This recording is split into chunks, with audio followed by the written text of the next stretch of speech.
জগতে কিছু কিছু মানুষ আছে দেখবেন, নিজেও পুণ্য করে না, অপরকেও পুণ্য করতে উৎসাহিত করে না।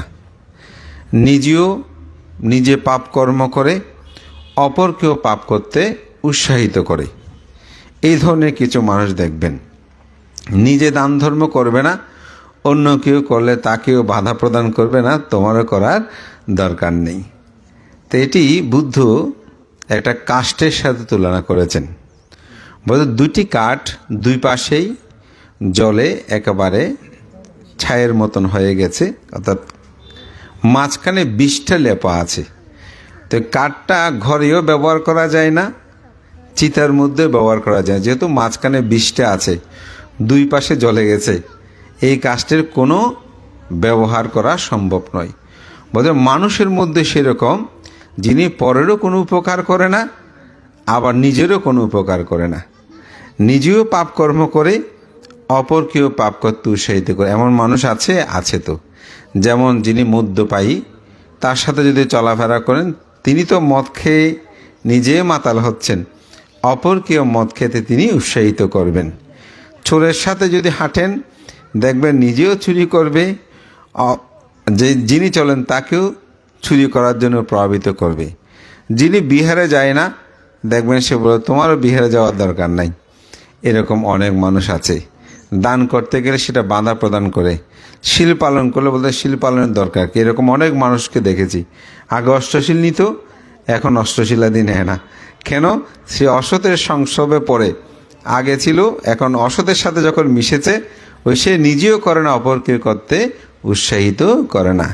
এই জন্য একে বলা হয় যে আত্মহিত অতৎপর, পরহিত অর্থাৎ নিজেরও হিত করে না, পরেরও হিত করে না। জগতে আর কিছু মানুষ আছে আত্মহিতে তৎপর, পরহিতে অতৎপর, অর্থাৎ নিজের মঙ্গল চাই, নিজের ভালোভাবে চলে, নিজে সৎভাবে চলে, নিজে দান ধর্ম করে, কিন্তু অপরকে দান ধর্ম করতে উৎসাহিত করে না। নিজেই শীলবান হয়ে চলে, অপরকে শীল প্রতিপালন করতে উৎসাহিত করে না। যেমন নিজে অষ্টশীল নিচ্ছে, নিজে দান ধর্ম করছে, বলো অমুক করলে করুক, না করলে না করুক, আমার কিছু আসে যায় না। এরকম করেই কিছু মানুষ আছে যে তোমরা যেরকম থাকো, আমার মতো আমি পুণ্যকর্ম করব, শীলবান সৎভাবে জীবন। এই ধরনের জগতে কিছু মানুষ আছে। তাদেরও কিন্তু দুঃখ আছে। কীরকম দুঃখ? নিজে হয়তো ভালো হলো, শীলবান হলো, জ্ঞানী হলো, কিন্তু তার সাথে যারা জন্মান্তর দেখা হবে, সেসব মানুষগুলো দুঃশীল দুরাচারী হলো। বলুন তো আপনি সুখী হতে পারবেন? পারবেন না তো। কারণ আপনার স্বামী যদি খারাপ হয়, আপনার স্ত্রী যদি খারাপ, আপনি ভালো হলেন, কিন্তু অনেক সময় দেখা গেল স্ত্রী খুব ভালো ধার্মিক, কিন্তু স্বামী অধার্মিক, সেখানে শান্তি আছে? শান্তি নাই। আবার দেখা গেল স্ত্রী ধার্মিক, স্বামী ধার্মিক, কিন্তু স্ত্রী অধার্মিক, সেখানেও আপনি শান্তি পাবেন না, সেখানেও সমস্যা। তো সেজন্য জগতে এই ধরনের কিছু মানুষ আছে। আর কিছু মানুষ আছে আত্মহিতে অতৎপর, পরহিতে তৎপর, অর্থাৎ নিজে শীল পালন করে না, নিজে দান ধর্ম করে না, নিজে পুণ্যকর্ম করে না, কিন্তু অপরকে দান ধর্ম করতে, পুণ্যকর্ম করতে, শীল পালন করতে উৎসাহিত করে। এমন কিছু মানুষ আছে না, নিজে করবে না কিন্তু অপরকে দিতে, গাড়িতে উঠেছে ভাড়া নিজে দেবে না, অপরকে দেওয়ানোর জন্য, কিন্তু বুঝে না যে সে দান করে পুণ্য অর্জন করতেছে, কিন্তু আমি সেটা করছি না। আমি ব্যক্তিগত জীবন, আমরা যখন গৃহী ছিলাম, আমরা দেখতাম বন্ধুরা নিয়ে যখন কোনো চায়ের দোকানে কোথায় বসেছি, খেতে বসলাম, তো খাবার বিলটা যদি কারোর উপর দিয়ে দিতে পারতাম, আমরা বলেছি না আজকে অমুকের উপর বিলটা তুলে দিয়েছি, অমুকে আমাদের আজকে ভাড়াটা দিয়ে খুব আনন্দ বোধ করছি। আসলে এখানে আমি আত্মহিতে তৎপর ছিলাম না, পরহিতে তৎপর হয়ে গেছি। অর্থাৎ তিনি সেই পুণ্যকর্মটা করে, দানটা করে তার পুণ্য হয়েছে, আমি শূন্য হয়েই আমি উৎসাহ বোধ করছি না, আমি দিই নাই, আজকে অমুকের উপরে ঠকিয়েছে, আসলে ঠকেছে আমি, কিন্তু আমি মনে করছি না তিনিই ঠকেছেন। এই জন্য যেমন দুজনের মধ্যে ঝগড়া হলো, তো যিনি আগে কথা বলে আমরা মনে করি যে সে ছোট হয়ে গেছে, আমি কথা এতদিন বলিনি, সে আমার সাথে আগে এসে কথা বলেছে। এটা অনেকে আস্ফলন করে, বলে যে জানো অমুকের সাথে ঝগড়া হয়েছে, আমি অনেক দিন কথা বলিনি, সেদিন সে নিজে একদম আমার ঘরে এসে আমার সাথে কথা বলেছে। মনে করতেছে আমি বড় হয়ে গেছি। আসলে আমি বড় হইনি, বড় হয়েছে কে? যিনি এসে আপনার সাথে কথা বলেছেন তিনি। কারণ তিনি অহংকার, আমিত্ব তিনি ত্যাগ করতে পেরেছেন। আমি আরও অহংকারী হয়ে গেলাম যে যে আমাকে এসে সে কথা বলেছে। এই জন্য জীবনে মনে রাখবেন, আপনি আগে নমস্কার দেওয়াটা বড়। আপনি আগে যদি নমস্কারটা দেন, মনে করবেন আপনি সবচেয়ে এগিয়ে গিয়েছেন। আমরা অনেকে নমস্কার নিয়ে অহংকার করি যে আমি নমস্কার নিয়েছি। আসলে না, করাটার মধ্যে বড়। সেদিন একজন আমাকে বলতেছে, সকালবেলা আমার ওখানে পিণ্ড চারণ করে কয়েকজন ভান্তে, তো ওখানে অনেকগুলো উপাসক উপাসিকা পিণ্ড দিতে এসেছেন। তো আমি নিচে এসে যখন আমাদের অষ্টবিংশতি বুদ্ধ আছে সেখানে আমি ধূপপাটি জ্বালিয়ে বন্দনা করছি। তা আমি যখন চলে যাচ্ছি, বলছে ভান্তে ভান্তে একটু অবকাশ দেন, একটু দাঁড়ান, আমরা একটু বন্দনা করব। তো আপনাকে বন্দনা করার সুযোগটা লাভ করলাম, ভান্তে পুণ্য হবে না? তা আমি বললাম, আপনি বন্দনা করে অবশ্যই পুণ্য হবে, তবে আমি বন্দনা নিয়ে আমার কোনো লাভ হবে না। বলতে ভান্তে কেন? আমি বন্দনা নিয়ে কেউ কোনোদিন স্বর্গে যেতে পারে নাই। বন্দনা করে মানুষ স্বর্গে গিয়েছে এমন উদাহরণ আছে। আপনার ত্রিপিটক শাস্ত্র সবাই কম বেশি অধ্যয়ন করেছেন বা ধর্ম কথা শুনেছেন, কোথায়ও দেখেছেন আমি অমুকের বন্দনা নিয়ে, শ্রদ্ধা নিয়ে, অনেক দান ধর্ম গ্রহণ করে আমি স্বর্গে গিয়েছি, এরকম কোনো উদাহরণ না।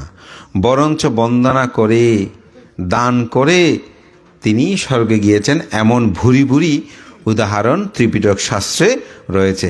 তাই বন্দনা নেওয়াটাকে কোনোদিন বড় মনে করবেন না, বরঞ্চ বন্দনা করাটা হচ্ছে সবচেয়ে বড়। আমার গুরুভান্তে, উনি শ্রদ্ধেয় বিদর্শনাচার্য বিমুক্তি বারিদি রত্নপ্রিয় মস্তবীর মহোদয়। তো এই শ্রদ্ধেয় ভান্তে সাতকানিয়া লোহাগাড়ার তিনি সভাপতি। ওনার বয়োজ্যেষ্ঠ একজন ভান্তে আছেন, এখন উনি উপসংঘরা আছে। তো ভান্তে একটা বিশেষ বড় সভায় গিয়েছেন, তো সবাই ভান্তেকে বন্দনা করতেছে। তো ভান্তে হঠাৎ করে আরেকজন ভান্তেকে বলতেছেন, ওনার নাম শ্রদ্ধেয় শিলানন্দ ভান্তে। তো ভান্তেকে বলতেছে, ও বা হাজিয়া তো খুব খারাপ লাগের। বলতো ভান্তে কেন? হতো বা আজিয়া ব্যাকুনে আরে বন্দনা করতে, আর তুমি কেউ বন্দনা করিবার এটা নফাই দি। তো আমি ওই সভাতে ওই স্থানে ছিলাম না, কিন্তু শিলানন্দ ভান্তে আমাকে বলতেছে যে হতো বা লোকজি তোমার গুরু ভান্তে অমুক দিন একখান বড় হতা হই, হদা আর মনত খুব দাগ খাইটি। আহে ভান্তে কি হদে হদ্দ বা ব্যাকুনে আরে বন্দনা, প্রায় হদে 40-50 জন ভিক্ষু ছিল, ভান্তে সবচেয়ে বড়। তো ভান্তে দুঃখ করে বলতেছে, হ্যাঁ তো বন্দনা করিবার এটা কোনো ভিক্ষু না পাইছি, অর্থাৎ বয়োজ্যেষ্ঠ আর নাই যে। লোকজিৎ আমার হৃদয়ে কত তার দাগ কেটেছে, যে আসলে ওই বন্দনা করে আপনি, দান করে আপনি পুণ্য অর্জন করবেন। যেমন আজকে আমরা এখানে উপস্থিত হয়েছি, আপনারা বিবিধ দানি দ্রব্য দান করবেন। এ দান গ্রহণ করে কি আমরা স্বর্গে যাব? না। এই যে ধর্মদান করতেছি, এটা হয়তো আমাদের জন্য পুণ্যের, বা সূত্রপাঠ করেছে সেটা আমাদের জন্য পুণ্যের, বা এটা আমাদের নির্বাণ লাভের হেতু। কিন্তু দানীয় দ্রব্য আহার আদি গ্রহণ করে আমাদের লাভ বেশি হবে না। বরঞ্চ আজকে যিনি রিপনবাবু বা তাদের পরিবার ভাই বোন যারা আজকে এই অনুষ্ঠানে সম্পৃক্ত, আপনাদেরই বেশি কি হবে? উপকার হবে, পুণ্য হবে। সেজন্য গ্রহণ করে কোনোদিন বড় মনে করবেন না। তো জগতে এই ধরনের কিছু মানুষ আছে, তিনি আত্মহিতে অতৎপর, পরহিতে তৎপর, অর্থাৎ নিজের হিত করে না, পরকে বলো তুমি বন্দনা করো, তুমি দান করো, তুমি পুণ্যকর্ম করো, তুমি শীল পালন করো, উপদেশ দেওয়া অপরকে, কিন্তু নিজে সেটা পালন করে না। এখানেও কি আছে? জন্ম জন্মান্তরের দুঃখ আছে। নিজে গরিব দরিদ্র হয়, তার আত্মীয় স্বজন, পরিবার পরিজন সবাই ধন সম্পদশালী হয়, শীলবান হয়, জ্ঞানবান হয়। আমরা কয় ধরনের মানুষ পেয়েছি? 3 ধরনের মানুষ পেয়েছি। আর কিছু মানুষ আছে, সেটা হচ্ছে আত্মহিতে তৎপর, পরহিতেও তৎপর, অর্থাৎ নিজেও দান ধর্ম করে, পুণ্যকর্ম করে, শীলবান জীবনযাপন করে, অপরকেও ঠিক শীলবান হতে, দান ধর্ম করতে, পুণ্যকর্ম করতে উৎসাহিত করে, নিজেও সৎভাবে চলে, অপরকেও সৎভাবে চলার জন্য উৎসাহিত করে। জগতে বুদ্ধ বলছেন এই মানুষগুলো হচ্ছে শ্রেষ্ঠতর মানুষ, তারাই সবচেয়ে বেশি ভালো কাজ করে। তো আজকে রিপন বাবু বা তাদের পরিবার তারা সেটা করছেন। কীরকম? নিজেরও দান ধর্ম পুণ্যকর্মগুলো সম্পাদন করছেন, সাথে সাথে আপনাদের সকলকেও কী করেছেন? আহ্বান করেছেন। তাই সব সময় সৎ কাজ, ভালো কাজ নিজেও করবেন, অপরকেও করতে উৎসাহিত করবেন। এটাই তথাগত বুদ্ধ আমাদেরকে শিক্ষা দিয়েছেন। তো আজকে কাকে স্মরণ করে করছেন এই পুণ্যকর্ম? তাদের প্রয়াত পিতা সেই অনিল বিকাশ বড়ুয়া মহোদয়ের উদ্দেশ্যে। তো অনিল বিকাশ বড়ুয়া মহোদয় তিনি তার জীবন যাপন যে সংসার ধর্মটি রচনা করেছেন, সেই সমস্ত সংসার ধর্মের রচনায় তিনি কি বলেছিলেন? আমার পুত্র, আমার কন্যা, আমার স্ত্রী, আমার স্বামী বা আমার বাড়ি, আমার ঘর, এরকম বলে নাই? বলেছেন। যদি যে কেউ জিজ্ঞেস এটাকে বলে যে আমার স্ত্রী, এটাকে আমার পুত্র, এটাকে আমার বাড়ি, এটাকে আমার অর্থ, এরকম বলে নাই? তো বুদ্ধ বলছেন পুত্র মত্থ দানমত্থ ইতি বালো বিহায়াতি আত্মা হি আত্মাননাত্তি কুতু পুত্র কুতু দানাং। আমার পুত্র আছে, আমার ধন আছে, আমার স্ত্রী আছে, আমার স্বামী আছে, এইরূপ চিন্তা করে অজ্ঞ লোক দুঃখ পায়। আমি আমার নয়, পুত্র স্ত্রী কন্যা কীরূপে আমার হবে? এই সাক্ষীটা আজকে অনিল বিকাশ বাবু আমাদেরকে দিয়েছেন না? তিনি যতদিন বেঁচে ছিলেন ততদিন পরিচয় দিয়েছে আমার বাড়ি, আমার ঘর, আমার করেছে না? কিন্তু আজ থেকে 1 বছর আগে তিনি মৃত্যু দিয়ে প্রমাণ করলেন কি রিপন আমার পুত্র নয়। যদি ওনার স্ত্রী বেঁচে থাকে, আছেন, উনি আমার স্ত্রী নয়, ওনার যে বাড়ি, এই বাড়িটা আমার নয়, এরকম বলেছে না? কেমন করে বলেছে? মুখে বলে নাই, মৃত্যু দিয়েই তিনি প্রমাণ করলেন। কারণ আমার হলে তো থাকতো, আমার হলে এগুলোর সাথে থাকতো না তিনি। কিন্তু ঘরে আছেন, ছেলের সাথে আছেন, ছেলেকে এই 1 বছরের মধ্যে ডেকেছেন, হে পুত্র আমি আছি তোমার সাথে। কিন্তু 1 বছর আগে তিনি সেটা বলেছিলেন। তো বুদ্ধ আমাদেরকে এই সত্যটাই নিবিষ্টভাবে জানার জন্য, উপলব্ধি করার জন্য বুদ্ধ বলেছেন এই স্ত্রী পুত্র কন্যা এগুলো আমার নয়। কিন্তু আমরা এগুলো আমার বলে বলে দাবি করি। দেখেন এই স্ত্রী পুত্রের জন্য কত রকমভাবে অনেকেই পাপকর্ম করছে। এমন আছে না? একটা খুব সুন্দর উপমা আছে, এটা বুদ্ধ সাহিত্যের নয়, এটা প্রচলিত একটি গল্প। সেটা হচ্ছে এক ব্যক্তি, তিনি চুরি করে জীবনযাপন করত।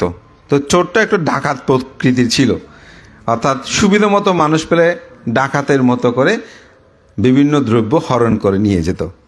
তো একদিন এক ভিখারি, তিনি ভিক্ষাবৃত্তি করে একটি বৃক্ষতলে এসে তিনি বসেছেন। কিন্তু ভিখারি হলেও তার মধ্যে একটু জ্ঞান আছে।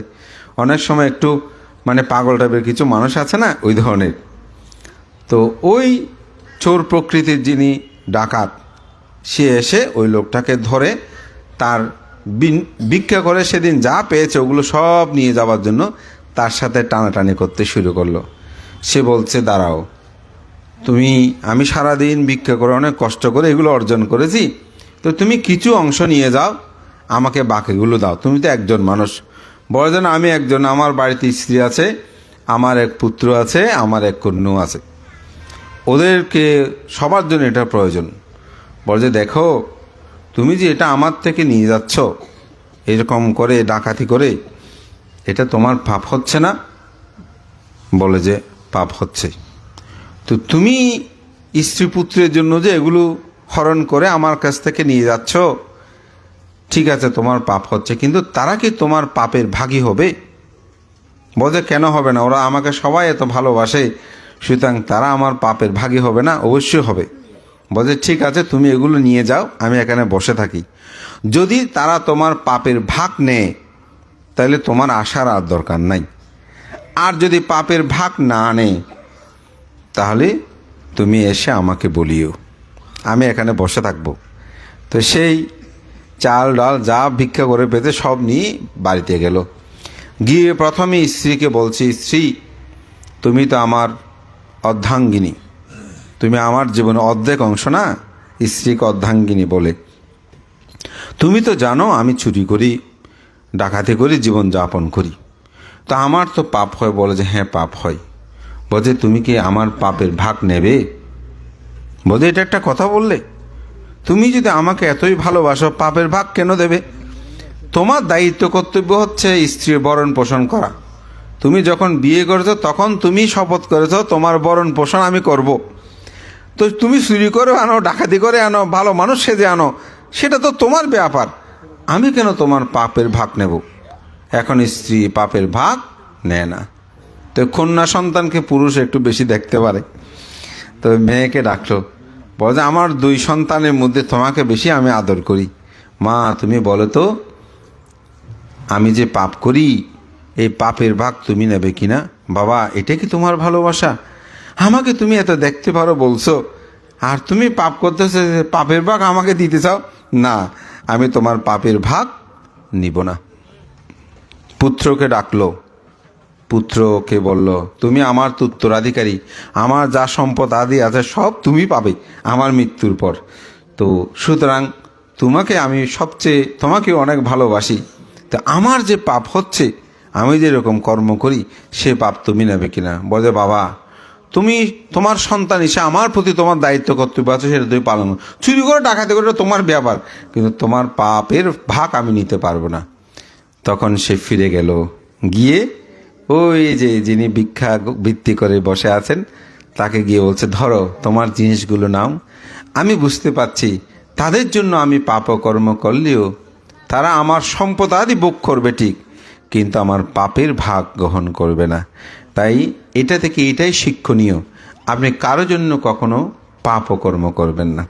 অনেকে অপরের জন্য মিথ্যা বলে, সেরকম মিথ্যা বলবেন না। আত্মহিত তৎপর হবেন, পরহিত তৎপর হবেন। তাই আজকে অনিল বিকাশ বাবু প্রয়াত হয়েছেন, তার কর্মই তার জীবনের গতি হয়েছে। আমাদের জীবনটা এমনভাবে গঠন করতে হবে যাতে আমরা শিলময় জীবন যাপন করি। আমার পুত্র আমার কন্যা বলে, আমার পরিবার বলে যেন আমরা পাপ ও কর্মে নিমজ্জিত না হই। এই সত্যের অবগাহনে আমরা নিজেদেরকে সব সময় নিমজ্জিত রেখে দানময়, শিলময়, ভাবনাময় পুণ্যকর্ম যেন সম্পাদন করি। আমি সেই আহ্বান জানি মহান সদ্য সংঘপ্রধান সহ প্রমুখ সংঘের প্রতি বন্দনা জানিয়ে আপনাদের সকলকে আমি সর্বশেষ আহ্বান করব, সেটা হচ্ছে সকাল সন্ধ্যা দুবেলা বন্দনা করবেন। ছেলে মেয়েদেরকেও সাথে নিয়ে বন্দনা করবেন। এখানে যদি নাতি থাকে, দাদু ঠাকুমা যারা আছেন, দিদিমা, আপনাদের ভূমিকাটা বেশি, নাতিদের বেশি আপনাদেরকে পছন্দ করে, তাদের সাথে বেশি মেলামেশা হয়। আপনারা বন্দনার সময় তাদেরকে সেই শিক্ষাগুলো দেবেন। প্রতিদিন অন্তপক্ষে 5 মিনিট করে হলেও 10 মিনিট, সকালে 5 মিনিট, সন্ধ্যায় 5 বন্দনার পর একটু ভাবনা করবেন। অন্তপক্ষে আনাপনা স্মৃতিটা হলেও করবেন। বুদ্ধির দুর্লভ ধর্মের সেই ভাবনাময় জীবনযাপন করার জন্য চেষ্টা হয়ে প্রত্যয় ব্যক্ত করে শ্রদ্ধেয় সংঘ প্রধান প্রমুখ ও সংঘের প্রতি বন্দনা জানিয়ে রিপন বাবু সহ আয়োজক সবার প্রতি অসীম অসীম কৃতজ্ঞতা জানিয়ে আপনাদের সকলের উত্তর শ্রীবৃদ্ধি কামনা করে আমার নাতি দীর্ঘ ধর্মকথা এখানে শেষ করছি। জগতের সকল প্রাণী সুখী হোক।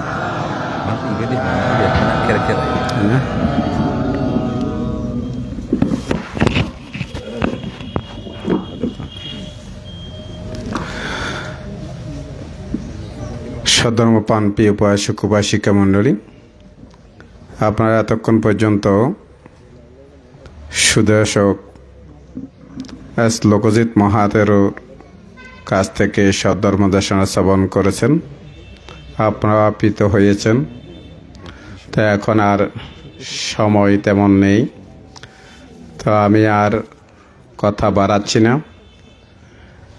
সংঘের প্রতি যথাযোগ্য সম্মান শ্রদ্ধা নিবেদন করছি এবং এস লোকজিৎ মহাতেরো মহোদয়কে পুণ্যদান করছি। তিনি যেন শাসন সদ্ধর্মহীদের জন্য এইভাবেই ধর্মদান করে নিজের জীবনকে আরও উন্নত করতে পারেন, পুরোগতি করতে পারেন এবং নির্মাণ মার্গ বুঝতে পারেন এই কামনা করছি। এবং আপনারা যারা উপস্থিত হয়ে আজকে অনুমোদন করছেন সাধুবাদ দিয়ে, এবং প্রয়াত অনিল বিকাশ বড়ুয়ার পরিবারবর্গকে পুণ্যদান করছি, তাদের শ্রীবৃদ্ধি লাভ হোক। এবং প্রয়াত অনিল বড়ুয়া এবং জ্ঞাতিবর্গ যারা প্রয়াত হয়েছেন তাদের উদ্দেশ্য করে আপনারা সঙ্গদান আদি কর্ম সম্পাদন করে পুণ্যদান করবেন। আপনারা 3 বার সাধুবাদ দিয়ে আপনারা 3 বার নমো তাস্সা বলে বুদ্ধকে বন্দনা করুন।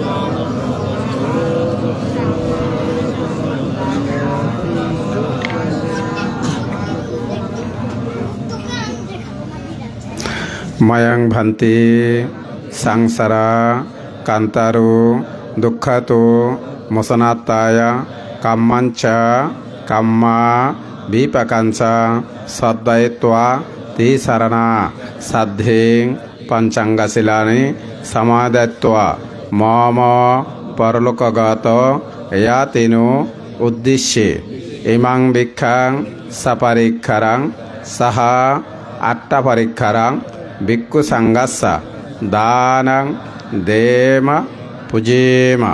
দ্বিতীয়ম্পি ইমাং ভিক্ষাং সপরিক্ষারাং সাহা আট্টাপরিক্ষারাং ভিক্ষু সংঘাসা দানং দেম পুজেম। তৃতীয়ম্পি ইমাং ভিক্ষাং সপরিক্ষারাং সাহা আট্টাপরিক্ষারাং ভিক্ষু সংঘাসা দানং দেম পুজেম। ইমাং আট্টাপরিক্ষারা দানেনা অনাগতে এহি ভিক্ষু ভাবয় পাচ্ছায়ু হোতুতি। জল ঢেলে পুণ্য অনুমোদন করুন। ইদং মে আয়াতেনাং হতো সুকেতা হন্তো ইয়াতায়। ইদং মে আয়াতেনাং হতো সুকেতা হন্তো ইয়াতায়। ইদং মে আয়াতেনাং হতো সুকেতা হন্তো ইয়াতায়। Onname ayodakang wateng taninang pavattate. Evameva ito dinang petanang upakapati. Atavari bahapura baripurante sagarang. Evameva ito dinang petanang upakapati. Atavata sayamehi sampadang punya sampadang. Sabbe deva sabbe satta sabbe bhuta sabbe manussa sabbe amanussa. Abbe speta sabbe akka anomadanto sabba sampatti siddhya. Akasata sabommata devanaka maedika. Puyantang anomoditva sirang rakhanto buddha sasanang. Sirang rakhanto buddha desanang. Sirang rakhanto mang parang.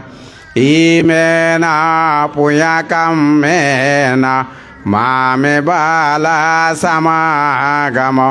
Satang samagama hoto yavanibbana patya. Idang me puyang asabakaya bahang hoto. Idang me puyang nibbanasa paccayo hoto. ইদং মে পুয়াং আসবা কায়াবাহাং হতো ইদং মে পুয়াং নিব্বানাসা পাচ্ছায় হতো ইদম মে দানং ইদম মে শিলাং ইদম মে পুয়াং আসবা কায়াবাহাং হতো নিব্বানাসা পাচ্ছায় হতো পেতালোকে তিরাসানা নিরয়সায় বেশিত হীনকুলে না যায় আমি জাতি জাতি বাবা বাবে ইদানে কুশল কম্মানি তুমে জনতা বসুন্ধরে মহাপটাবে সাক্ষী হতো ভাবাতো দিত্যাতো। মশা উৎসর্গ করুন। গন্ধাঞ্চা ধূপাঞ্চা ভোজনাং পিচা পানীয়ং শান্তুট্টা এয়াতি পেতা ইদং বলি দ্বিতীয়ম্পি তাতিয়ম্পি গন্ধাঞ্চা ধূপাঞ্চা ভোজনাং পিচা পানীয়ং শান্তুট্টা এয়াতি পেতা ইদং বলি ইদং মে আসবা কায়াবাহাং হতো নিব্বানাসা পাচ্ছায়ু হতো ভাবাতু দিঠ্যাতু।